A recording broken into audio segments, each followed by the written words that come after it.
Metal Gear Acid is the first Metal Gear game to appear on the newly launched PlayStation Portable. The past games have been stealth action games on the PlayStation and PlayStation 2, but Acid is actually a turn-based card battling strategy game. That probably sounds like a strange combination for the Metal Gear series, but it works surprisingly well here.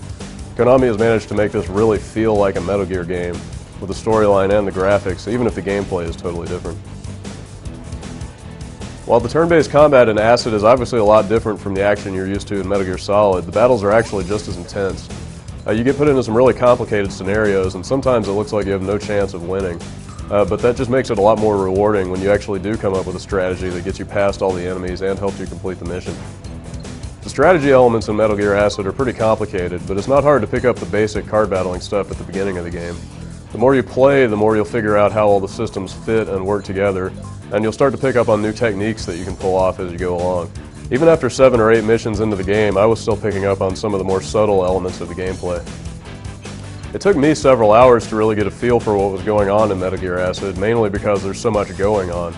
You have to take a lot of variables into account when you plot out your moves, things like which way the enemies are facing, what direction you're attacking from, how much time it'll take to use a particular ability, and that sort of thing. It's a lot to keep up with at first, but it all sinks in as you play the game. Now, if you're looking for a handheld Metal Gear that's similar to the ones you've played before, Metal Gear Acid is not your game.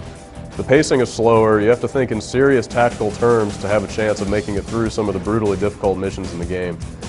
Acid still has the classic Metal Gear feel, though. There are special cards that use classic Metal Gear characters like the Ninja and Otacon that give you special abilities, and the graphics, the sounds, and especially the music fit in really well with what you've seen in previous games. Metal Gear Acid has a pretty steep learning curve, so unless you played a lot of these kinds of card-based strategy games before, it'll probably take you a while to get into it. But once you've got a handle on the way everything works, there's a lot of meat in the strategy. Also, the storyline is interesting enough that it definitely compels you to keep going and find out what happens next. For the full rundown on Metal Gear Acid, check out the text review on our GameSpace.